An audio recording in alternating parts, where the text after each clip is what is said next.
أعوذ بالله من الشيطان الرجيم بسم الله الرحمن الرحيم رب زدني علما رب زدني علما رب زدني علما رب يسر ولا تؤثر وتمم بالخير وبك نستعين رب اشرح لي صدري ويسر لي أمري واحلل عقدة من لساني يفقهوا قولي ربنا لا تزغ قلوبنا بعد إذ هديتنا آمين اللهم صل على محمد وعلى آل محمد كما صليت على إبراهيم وعلى آل إبراهيم إنك حميد مجيد اللهم بارك على محمد وعلى آل محمد كما باركت على إبراهيم وعلى آل إبراهيم إنك حميد مجيد ہمارا سلسلہ 40 احادیث کو زبانی یاد کرنے کا جاری ہے۔ آج اس سلسلے کی کڑی حدیث نمبر 8۔ اس سے پہلے کی 7 احادیثیں ہم نے اپلوڈ کی ہوئی ہیں۔ امید کرتی ہوں آپ نے انہیں اچھے سے سنا ہوگا، پڑھا ہوگا اور یاد کیا ہوگا اور عمل کرنے کی پوری کوشش کی ہوگی۔ آج کی حدیث ہر مسلمان کے لیے ایک راہ عمل ہے اور ہم سب کی اصلاح کا ایک بہت بڑا ذریعہ ہے۔ مسلمان کی پہچان صرف اس کی نماز روزے سے نہیں ہوتی، اس کے اخلاق سے اور دوسروں سے اس کے تعلق سے اور حسن اخلاق اور معاشرے میں اس کا کردار سے ہوتی ہے۔ آج کی حدیث ہمیں اپنی زبان اور ہاتھ کی حفاظت کی تعلیم دیتی ہے۔ آئیے حدیث پڑھتے ہیں۔ اعوذ باللہ من الشیطان الرجیم بسم اللہ الرحمن الرحیم۔ ہمارے پیارے نبی حضرت محمد مصطفیٰ صلی اللہ علیہ وآلہ وسلم نے فرمایا، المسلم من سلم المسلمون باللسانہ ویدہ۔ مسلمان وہ ہے جس کی زبان اور ہاتھ سے دوسرے مسلمان محفوظ رہیں۔ المسلم مسلمان، من وہ شخص ہے، سلیمہ محفوظ رہے، المسلمون مسلمان، من لسانہ اس کی زبان سے، ویدہ اور اس کے ہاتھ سے۔ بخاری اور مسلم۔ یہ حدیث صحیح بخاری میں کتاب ایمان میں 10ویں نمبر پر ہے اور صحیح مسلم میں یہ کتاب ایمان میں ہی 40ویں نمبر پر ہے۔ حدیث صحیح ہے، اس لیے اس کی روایت میں شک نہیں کیا جا سکتا۔ آئیں یہ دیکھتے ہیں کہ اس حدیث کو ہم تک کس نے روایت کیا ہے۔ یہ حدیث ہمارے پاس حضرت عبداللہ بن عمر بن العاص بن وائل السہمی نے روایت کی ہے۔ ان کا نام عبداللہ بن عمر تھا اور آپ کا تعلق قریش کے قبیلے بنو سہم سے تھا۔ آپ کے والد کا نام عمر بن العاص تھا جو ایک جلیل القدر صحابی تھے۔ آپ کی کنیت ابو محمد بیان کی جاتی ہے، جبکہ بعض کتب احادیث میں ابو نصر سے بھی منقول ہے۔ حضرت عبداللہ کے والد حضرت عمر بن العاص ایک صحابی تھے اور اسلام کے بعد اہم ذمہ داریاں آپ نے انجام دی۔ حضرت عبداللہ اپنے والد سے تقریباً 13 یا 15 سال چھوٹے تھے، یعنی بہت کم عمری میں ہی حضرت عمر کو جو ہے اللہ تعالیٰ نے بیٹے سے نوازا تھا، لیکن اس میں روایات بہت زیادہ مختلف بھی ہیں۔ حضرت عبداللہ بن عمر نے اپنے والد حضرت عمر بن العاص سے پہلے اسلام قبول کیا تھا، اور بعض روایت میں آتا ہے کہ اسلام قبول کرنے کے بعد آپ کا نام العاص سے بدل کر عبداللہ رکھ دیا گیا تھا، اور یہ بات ان کے ایمان اور اسلام سے گہری وابستگی کو ظاہر کرتی ہے۔ اور علم حدیث سے آپ کا خاص تعلق تھا اور نمایاں خصوصیات ہیں آپ نے رسول صلی اللہ علیہ وسلم کے حدیث کو صرف زبانی یاد نہیں کیا بلکہ ان کو لکھا بھی کرتے تھے۔ آپ کے پاس احادیث کا ایک تحریری مجموعہ تھا جسے الصحیفہ صادقہ کے نام سے جانا جاتا ہے۔ حضرت عبداللہ خود فرماتے تھے کہ انہوں نے رسول صلی اللہ علیہ وسلم سے جو کچھ سنا اسے لکھ دیا، کیونکہ وہ علم کو محفوظ رکھنا چاہتے تھے۔ تو یہ ایک بہت بڑی سعادت تھی ان کی، اور کہ انہوں نے ایک تو اپنے والد سے پہلے اسلام کو قبول کرنا اور پھر رسول صلی اللہ علیہ وسلم نے ان کا نام عبداللہ رکھنا، یہ اسلام سے وابستگی، اور پھر اس کے بعد حضور صلی اللہ علیہ وآلہ وسلم سے جڑ جانا۔ اور آپ حضور صلی اللہ علیہ وسلم کی احادیثوں کو پہلے آپ سے جو بات کہتے تھے اسے غور سے سنتے تھے، اور سننے کے بعد اس کو یاد کرتے تھے، پھر لکھ کر تحریری شکل میں محفوظ کر لیا کرتے تھے تاکہ آئندہ آنے والی نسلوں کو پہنچے۔ ان کے اس مجموعے کو جس میں انہوں نے پوری احادیث کو جمع کیا ہوا تھا الصحیفہ صادقہ، وہ احادیث جو کہ نبی پاک صلی اللہ علیہ وسلم سے سنی تھی وہ لکھی گئی تھی۔ حضرت ابو ہریرہ فرماتے ہیں کہ صحابہ میں مجھے سب سے زیادہ احادیث کسی نے یاد نہیں کی سوائے عبداللہ ابن عمر کی، کیونکہ وہ احادیث لکھتے بھی تھے، میں نہیں لکھتا تھا۔ اس سے پہلے ہم لوگ یہ بات جانتے ہیں کہ کسی بھی راوی کا صادق اور امین ہونا بہت ضروری ہے، اور یہ حضرت عبداللہ بن عمر کی ایک صداقت تھی کہ انہوں نے علم حدیث پر بھرپور توجہ دی۔ آپ علم حدیث کی کتابت میں اور نہ صرف لکھنے میں آپ کا توجہ رہتی تھی، بلکہ آپ جو تھے انتہائی عبادت گزار اور تقوی والے بھی تھے، اور راتوں کو آپ طویل قیام کیا کرتے تھے، آپ بہت کثرت سے روزے رکھتے تھے، قرآن کی تلاوت کا اہتمام کرتے تھے، اللہ تعالیٰ کی عبادت میں بہت محنت کرتے تھے۔ ایک موقع پر رسول صلی اللہ علیہ وسلم نے ان کی عبادت میں اعتدال پیدا فرمایا کہ آپ کو معلوم ہے کہ عبداللہ مسلسل روزے رکھتے ہیں، رات بھر عبادت کرتے ہیں، تو آپ صلی اللہ علیہ وسلم نے سمجھایا روزے بھی رکھو اور افطار بھی کرو، رات کو نماز ہی پڑھو، آرام بھی کرو۔ آپ صلی اللہ علیہ وسلم نے حضرت داؤد علیہ السلام کے روزوں کو بہترین نفلی روزے بیان فرمایا، ایک دن روزہ اور ایک دن افطار۔ تو اسلام کی بات ہم تک پہنچانے والے جو راوی ہیں، یہ نہ صرف اپنی علمی صلاحیات اور بہترین حافظے کے مالک تھے، بلکہ انتہائی تقوی میں بھی کمال حیثیت رکھتے تھے۔ حضرت عبداللہ بن عمر رضی اللہ تعالیٰ عنہ کا علمی مقام تاریخ میں جانا اور پہچانا ہے۔ آپ بہت بڑے عالم تھے، صاحب علم تھے، عبادت گزار امام تھے۔ امام ذہبی رحمہ اللہ ان کے ذکر فرماتے کہتے ہیں الامام الخبر العابد، کہ یہ کیسے امام تھے جنہوں نے نہ صرف علم میں اپنے عمل میں بھی اور عبادت گزاری میں بھی امامت کی۔ اس کے علاوہ آپ کی طبیعت میں سخاوت بہت زیادہ تھی۔ سخاوت یعنی صرف عبادت پہ آپ کو گزارا نہیں ہوتا تھا، آپ بے پناہ سخی اور فیاض تھے۔ ان سے منقول ہے کہ وہ اپنے مال کو اللہ کی راہ میں اکثر خرچ کرتے تھے، لوگوں کی مدد کرتے تھے۔ ان کے پاس بہت سے اونٹ تھے، وہ ان میں سے بعض کو لوگوں کی خدمت اور حج کے سفر میں مدد کے لیے استعمال کرتے تھے۔ حضرت عبداللہ رضی اللہ تعالیٰ عنہ کی صحبت نے حضور صلی اللہ علیہ وسلم کی صحبت سے بھرپور فائدہ اٹھایا تھا۔ وہ آپ کی باتوں کو توجہ سے سنتے اور آپ کی باتوں کو جو ہے انتہائی غور سے سنتے تھے، اور بہت قربت کا رشتہ تھا۔ تو اللہ تعالیٰ نے جب عبادات کا حکم دیا، روزے کا حکم دیا، افطار کا حکم اور نمازوں کا حکم دیا، تو حضرت عبداللہ کی پوری کوشش ہوتی تھی کہ وہ ہر وقت روزے میں رہیں، وہ ہر ساری رات وہ عبادت کیا کرتے تھے۔ تو آپ صلی اللہ علیہ وسلم کو جب اس بات کی خبر ہوئی کہ آپ مسلسل روزے رکھتے ہیں، رات بھر عبادت خواہش رکھتے ہیں، تو آپ صلی اللہ علیہ وآلہ وسلم نے انہیں اعتدال کا حکم دیا کہ جس طرح عبادات کا ہمیں حکم ہے، اسی طرح ہمارے جسم کا، ہمارے گھر والوں کا، ہمارے معاشرے کے حقوق بھی ہم پر فرض ہے۔ تو آپ صلی اللہ علیہ وسلم نے انہیں نصیحت فرمائی تھی کہ روزے رکھو، کبھی افطار کرو، رات کو نماز پڑھو، آرام بھی کرو۔ اور آپ نے ان کے لیے ایک حدیث سے فرمایا تھا کہ بہترین نفلی روزے جو ہیں حضرت داؤد علیہ السلام کے روزے ہیں۔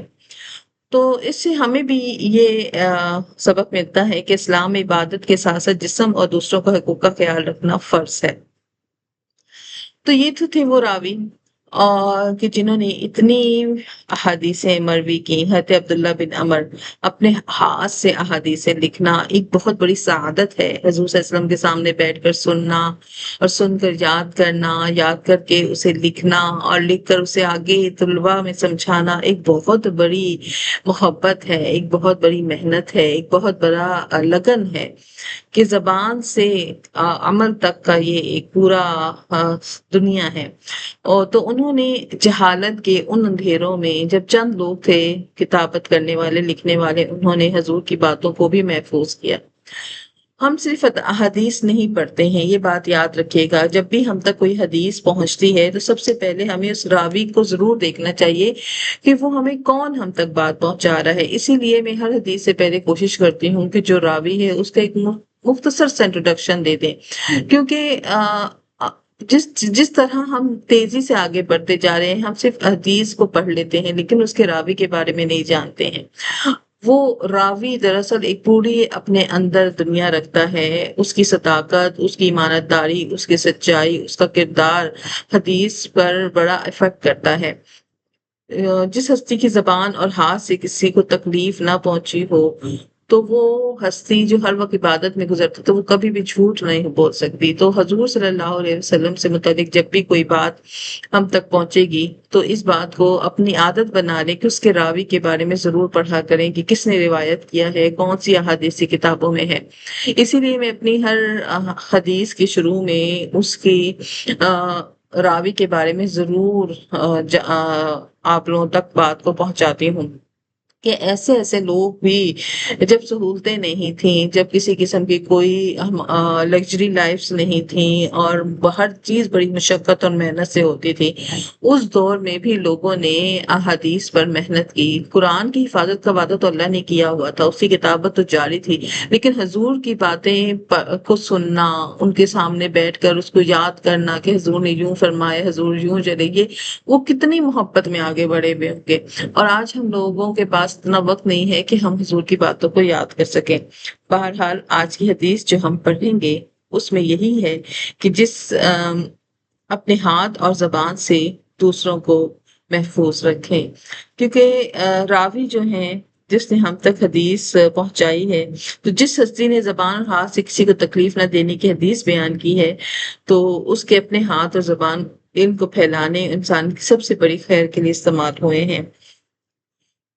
ہمیں یہ تو پتا ہے کہ جب بھی ہم اللہ کی عبادت کرتے ہیں تو ہمیشہ تلاوت قرآن پاک اور ذکر اذکار کی بات آتی ہے، اور ذکر ہماری زبان سے ہوتا ہے، تلاوت ہماری زبان سے ہوتی ہے۔ زبان ہمارا وہ آلہ ہے جس کے ذریعے ہم اپنی باتوں کو دوسروں تک ڈلیور کرتے ہیں۔ زبان ایک وقت میں بہت سارے کام کر رہی ہے۔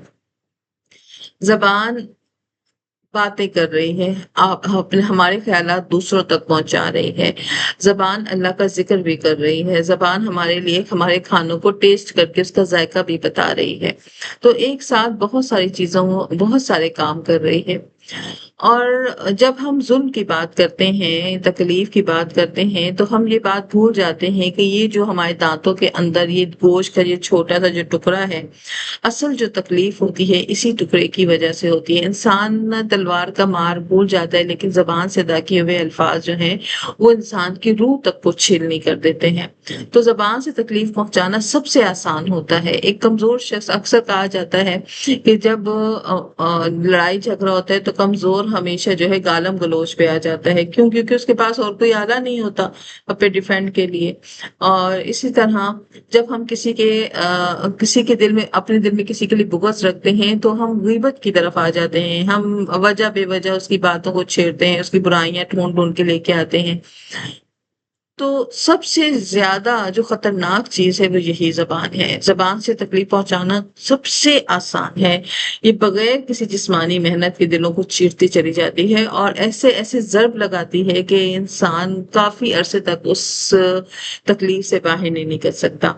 ہاتھ کا نقصان صرف وہاں تک ہوتا ہے جہاں انسان موجود ہے، لیکن زبان کا جو نقصان ہوتا ہے جیسے غیبت ہے، تہمت ہے، چغلی ہے، یہ سرحدوں اور وقت کی قید سے آزاد ہو کر پھیلتا چلا جاتا ہے۔ زبان کی مار جو ہے نا، یہ بہت تیزی کے ساتھ آتی ہے، بہت تیزی کے ساتھ، وقت کے روشنی کی شاید یہ رفتار رکھتی ہے۔ آپ نے کسی کے بارے میں بات کی، آپ منٹ سیکنڈز میں اس دور میں جو ہے وہ بات پھیل جاتی ہے۔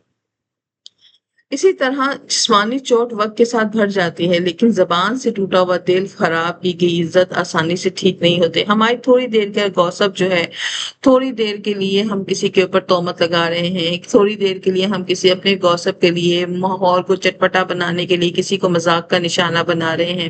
عموماً ایسا ہی ہوتا ہے ہماری محفلوں میں، ہم کسی ایک بندے کو ٹارگٹ بنا لیتے ہیں اور اسی کا مذاق اڑاتے چلے جاتے ہیں، یہاں تک کہ ہم المیہ اس بات کا ہے کہ ہمیں دوسروں کو ہنسانے کے لیے بھی اپنا ہی مذاق اڑانا پڑتا ہے، یہ ہمارا بہت بڑا المیہ ہے۔ تو ہاتھ کا جو نقصان ہوتا ہے، کسی کو تھپڑ مار دیا، ایک دن لال رہے گا منہ، دوسرے دن لال رہے گا، تیسرے دن خود بخود ٹھیک ہو جائے گا، ہم معافی مانگ لیں گے، وہ تھپڑ مار دے گا، معاملہ برابر سرابر ہو جائے گا۔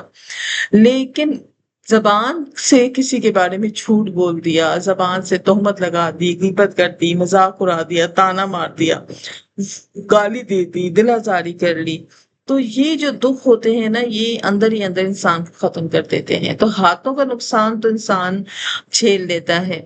تو اللہ تعالیٰ کے نبی حضرت محمد مصطفیٰ صلی اللہ علیہ وآلہ وسلم نے یہاں پر یہ قید لگائی ہے کہ مسلمان وہی شخص ہے جس کے ہاتھ اور زبان سے دوسرے محفوظ رہیں، یعنی ایک مسلمان کے لیے دوسرے کا مال، اس کی عزت، اس کی جان حرام ہے۔ ہم کسی کا مال پڑا ہے، ہمارے لیے جائز نہیں ہے، حلال نہیں ہے کہ ہم اس مال میں سے ذرہ برابر بھی جو ہے اپنے اوپر خرچ کریں، اس کا مال ہمارے لیے حرام ہے۔ ہاں وہ اپنی خوشی سے دیتا ہے تو یہ اور بات ہے، کسی کی جان ہمارے لیے حرام ہے، کسی کی عزت ہمارے لیے حرام ہے۔ تو اگر ہم اپنے ہاتھوں سے اس کے لیے کوئی نقصان کرتے ہیں، اس کا مال چھینتے ہیں، چوری کر لیتے ہیں، یا کسی قسم کا کوئی نقصان کر دیتے ہیں، راستے سے جا رہے تھے، کسی کا ٹھیلا تھا، بارش ہونے والی ہے، ہم نے اس کے ٹھیلے سے پلاسٹک ہٹا دی، یا ہم نے جان بوجھ کر کسی کو دھکا دے دیا، اس کا مال ضائع، یا جان بوجھ کر کسی کے جانوروں کو ہم نے نقصان کر دی، کسی کھیتی میں مذاق مذاق میں ہم نے آگ لگا دی، تو یہ ہاتھوں کا نقصان ہے، ظلم ہے، اور اس کے جواب دینا پڑے گا۔ اسی طرح ہاتھوں کے نقصان میں ہماری یہ ڈیجیٹل ڈیوائسز آتی ہیں۔ آج کل سب سے بڑی جو ہماری امت کو مرض لاحق ہے وہ ہے کاپی پیسٹ۔ یہاں ہمارا کوئی میسج ہمیں کسی کا ملتا ہے، ہم وہیں سے اسے اگلی طرف فارورڈ، اس کے مخالفین کی طرف فارورڈ کر دیتے ہیں۔ ہم کہتے ہیں ہم نے تو کچھ نہیں کیا، ہم نے تو ہوئی بات کی۔ تو آج سب سے بڑا فتنہ یہ ڈیجیٹل ڈیوائسز آ گئی ہیں۔ ہم نے اس کے مثبت استعمال کے بجائے ہم نے 2 گھنٹے 3 گھنٹوں کے ہم لوگ کال پیکجز کروا لیتے ہیں۔ دنیا جہان کی غیبتیں، دنیا جہان کی تہمتیں ہماری اس 1 2 گھنٹے میں آپ کتنی باتیں کریں گے نا، آپ اپنی کتنی باتیں کریں گے، آخر ختم ہوتی ہے۔ اچھا پھر باہر کی باتیں ہوگی، محلے کی باتیں ہوگی، سسرال کی باتیں ہوتی ہیں، جس میں سوائے غیبت اور تہمتوں کے اور کچھ نہیں ہوتا۔ تو اصل جو فتنہ بنتا جا رہا ہے وہ یہی ڈیوائسز ہیں۔ اسے ہماری سہولت کے لیے نکالا گیا تھا تاکہ ہم دنیا میں ہونے والی ترقی کو جان سکیں، ہم دنیا میں ہونے والے جو تبدیلیاں ہیں ان کو دیکھ سکیں، اور اپنے آپ کو علم کی دنیا سے وابستہ کر سکیں۔ لیکن ہم جہالت اور گندگی اور غلاظتوں کی طرف اٹریکٹ زیادہ کر رہے ہیں۔ تو ایک سچا مسلمان کی زبان اور ہاتھ دوسروں کے لیے ہمیشہ امن اور خیر خواہی کا ذریعہ ہے۔ آپ کے زبان سے اور آپ کے ہاتھ سے دوسرا مسلمان اگر محفوظ نہیں ہے تو اٹس مین آپ مومن ہی نہیں ہیں، آپ مسلمان ہی نہیں ہیں۔ کیونکہ ایک مومن کے لیے، ایک مسلمان کے لیے یہ چیز گوارا ہی نہیں ہے کہ وہ کسی دوسرے مسلمان کو کوئی تکلیف پہنچائے۔ عبادات کرنا، نمازیں پڑھنا، روزے رکھنا، راتوں کو قیام کرنا، تلاوت کرنا، یہ اللہ کا حق ہے، یہ ہمارے ایمان کی بنیاد ہے۔ جتنا زیادہ ہم عبادات سے جڑتے جاتے ہیں اتنا زیادہ ہم یہ درخت جو ہے نا، یہ بیج جو ہیں، یہ اپنی جڑیں ہمارے دل میں پیوست کرتا چلتا جاتا ہے۔ اور جب یہ عبادات مضبوط ہوتی چلی جاتی ہیں تو ہمارا عمل کا جو درخت ہے اس پر بڑا اثر ہوتا ہے۔ پھر ہمیں توجہ اپنے اس ایمان کے بیج سے نکلنے والے پودے کو دینی ہوتی ہے۔ اگر پودے میں کوئی گناہ کا کیڑا لگ جائے، اس کو کوئی گناہ کی بیماری لگ جائے، اس کو کوئی پھپھوندی لگ جائے، تو ہمیں بوقت اس کا علاج کرنا پڑتا ہے۔ ہمیں ہر وقت پودے پر نظر رکھنی پڑتی ہے، کہیں ہماری عبادات سے نکلے ہوئے وہ اعمال کے پودے جو ہیں کہیں دکھاوے کا شکار نہ ہو جائیں، کہیں ہماری تکبر کا شکار نہ ہو جائیں، کہیں غرور کی بیماری اس کو نہ لگ جائے، کہیں وہ درخت جو ہے وہ پھل سے جو ہے وہ محروم ہی نہ ہو جائے۔ تو ہمیشہ ایک مومن جب اپنی عبادات میں بڑھتا ہے اتنا ہی اپنے اخلاق میں بھی آگے بڑھتا چلا جاتا ہے۔ اپنے جسم سے نکلنے والے ان اعمال کی ٹہنیوں پر وہ ہر وقت نظر رکھتا ہے، کہیں مجھ سے کچھ غلط نہ ہو رہا ہو، کہیں میرے ہاتھ اور زبان سے دوسرے انسان جو ہیں وہ ظلم کا شکار نہ ہو رہے ہوں۔ دوسروں کی عزت کا تحفظ، ظلم سے پرہیز، نرم زبان، حقوق العبادی وہ پھل ہوتے ہیں جو ایک ایمان کے چھوٹے سے پودے کو پھلدار درخت بننے میں بڑی مدد کرتے ہیں۔ لیکن اس دوران ہمارا کام ہوتا ہے اس ننھے سے پودے کو پھلدار درخت بنانے تک کے لیے اس کی ہر ٹہنی پر گناہ، یا اس کی ہر ٹہنی پر اس بیماریوں کو دیکھنا جو گناہوں اور بدعملیوں کی وجہ سے اس درخت کے ساتھ چپک جاتی ہیں اور اس درخت کو سکھاتی چلی جاتی ہیں۔ تو اس حدیث کا جو اصل پیغام ہے وہ یہی ہے کہ اسلام صرف عبادات تک محدود نہیں ہے، بلکہ یہ ایک نہایت اہم اخلاقی اصول کی تعلیم دیتا ہے۔ اگر کوئی شخص بہت سی عبادات کرتا ہے لیکن اس کی زبان سے لوگ مسلسل تکلیف پاتے ہیں، وہ غیبت کرتا ہے، ظلم کرتا ہے، اسے اپنے اخلاق کی سخت اصلاح کی ضرورت ہے۔ تو یہ حدیث ہمیں یہ بتاتی ہے کہ ہماری زبان ہمارے اعمال کی سب سے پہلی پلیٹ فارم ہے۔